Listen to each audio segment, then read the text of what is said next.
जय हिंद दोस्तों, मैं सेबी पंजीकृत सलाहकार नहीं हूं। यह वीडियो केवल शैक्षिक और सूचनात्मक उद्देश्य के लिए बनाई गई है भाई।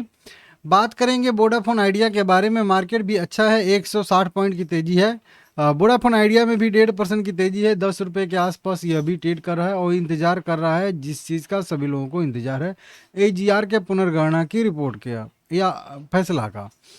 21-22 करोड़ इक्विटी से ट्रेड हुए हैं। 200 करोड़ रुपए के 37% का डिलीवरी परसेंटेज निकल के सामने आ रहा है।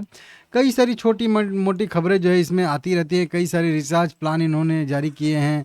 अभी 2 दिन पहले इनके जो है सीईओ जो थे अभिजीत किशोर करके, उनका भी अपडेट आया था। उन्होंने बयान दिया था कि बहुत जल्द पुनर्गणना की रिपोर्ट आने वाली है और ऐसा इन्होंने बताया। हालांकि कोई टाइमलाइन इन्होंने नहीं दिया है, लेकिन कहा है कि बहुत जल्द सरकार की जो समिति है वो अपना गणना कर रही है और बहुत जल्द जो है इसकी मंजूरी मिलेगी।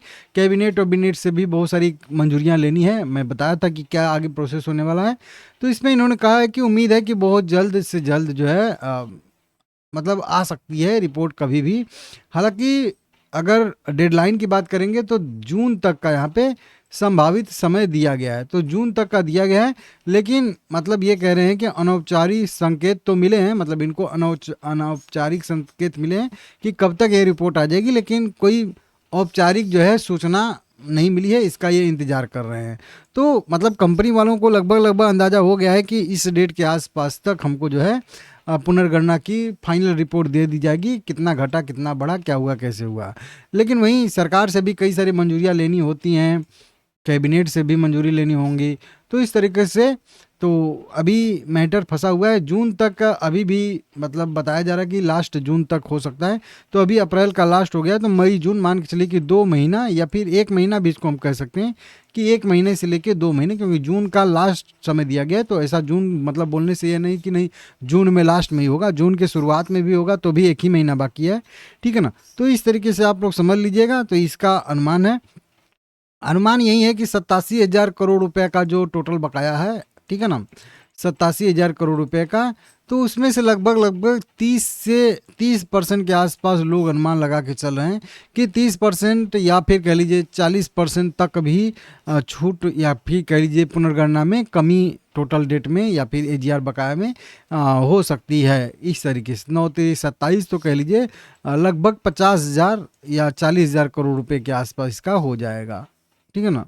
9-3-27, तो हाँ, तो 27 अगर इसमें से घटाएंगे तो वहीं आ जाएगा लगभग लगभग 60-65-55-60 करोड़ रुपए के आसपास का टोटल फिर भी बकाया रह जाएगा पेमेंट करने के लिए। और कब कब देना है 100 करोड़ 100 करोड़ 100 करोड़ करके, वो मैं आप लोगों को बहुत पहले से बता चुका हूँ कि क्या देने का क्या प्लान है। मेन 34 के बाद देना है इनको, ठीक है ना।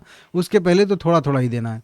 तो ये सारा का सारा अपडेट इसका है। शेयर होल्डिंग पैटर्न का अपडेट आया था तो बताया था कि प्रमोटर की होल्डिंग थोड़ी सी बढ़ी है, एफआईआई की होल्डिंग थोड़ी सी घटी है, डीआईआई की होल्डिंग थोड़ी सी बढ़ी है, पब्लिक की होल्डिंग गवर्नमेंट की होल्डिंग 49% जितना का तितना है, और पब्लिक की होल्डिंग थोड़ी सी घटती हुई नज़र आई है। इस तरीके से देख लीजिएगा।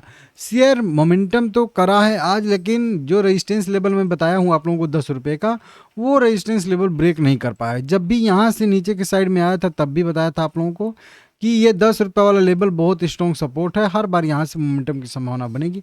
नीचे जाएगा तो फिर 8 रुपये पे सपोर्ट बनेगा और फिर 10 रुपया रेजिस्टेंस के तौर पे रिएक्ट करेगा, और वो 10 रुपया रिएक्ट कर भी रहा है 8 रुपये के सपोर्ट लेके। अगर रिजल्ट तो छोड़ दिए, अगर रिपोर्ट जो है बढ़िया आती है, अच्छी आती है, तो फिर ये 9 रुपये को ब्रेक करके आने वाले समय में 12-13 फिर से टच कर सकता है, जो कि बताया हूँ आप लोगों को। बड़ी रैली 12-13 वाले रेंज को ब्रेक करने के बाद ही आएगा। यही मेरा एनालिसिस 4 महीने पहले का भी था और यही एनालिसिस मेरा अभी भी है। तो एक ही एनालिसिस मैं करता हूँ, हर दिन मैं अपनी एनालिसिस बदलता नहीं हूँ। 8 रुपये का लेवल ब्रेक होगा तो बस इतना समझ लीजिएगा कि आने वाले समय में नीचे 5 रुपये तक भी जा सकता है, ऐसी भी संभावना है। और वही 12-13 रुपये का ऊपर लेवल सस्टेन करके ब्रेक करेगा तो ऊपर 16 रुपये तक जा सकता है। तो दो ही मतलब ऊपर के इसके जो है अभी कह लीजिए कि फिलहाल के लिए पड़ाव हैं, एक 16 रुपये का और नीचे की साइड में 5 रुपये का। बीच में क्लियर करने के लिए ऊपर 12 रुपये और नीचे की साइड में 8 रुपये है। ये बताएंगे कि किधर जा रहा है। और फिलहाल में 10 रुपये के एकदम न्यूट्रल जोन में शेयर अभी ट्रेड कर रहा है। तो व्यू ठीक है। मैं बोलूँगा कि बहुत ज़्यादा इसमें आपका पैसा नहीं रहना चाहिए, छोटा मोटा क्वांटिटी रहेगा तो ठीक रहेगा आपके पोर्टफोलियो के हिसाब से, लेकिन बहुत ज़्यादा वेटेज मत रखिएगा, नहीं तो कुछ भी हो सकता है। कई बार समझाया हूँ आप लोगों को कि वोडाफोन आइडिया को कई डॉट जो है क्लियर करने हैं, एक साथ जोड़ने हैं। अगर वो सारे के सारे डॉट एकदम जस के तस जुड़ गए तो ये जो है अच्छा खासा इसमें मोमेंटम आएगा और बढ़िया इसके आने वाला फ्यूचर रहने वाला है। लेकिन अगर उन 4-5 डॉट में से एक डॉट भी अगर मिस खा गया तो फिर ये जो है इसमें गिरावट भी आ सकती है। हालांकि उसमें से अगर हम लोग देखेंगे तो पिछले अगर महीने की बात करेंगे तो पिछले महीने में भी और फरवरी में भी वोडाफोन आइडिया ने ग्राहक जोड़े हैं, तो ग्राहक घटने कम हुए हैं, ये एक पॉजिटिव यहाँ पे चीज़ हुआ है। एजीआर से अगर आ जाता है ग्राहक तो वहाँ से भी बढ़िया है, कुछ फंड वंड कंपनी जुटा लेती है तो वहाँ से, और उसके बाद कंपनी थोड़ा सा लॉस अपना कम करके जो है प्रॉफिटेबल कंपनी टाइप का बने या उतना ज़्यादा लॉस ना कम करे।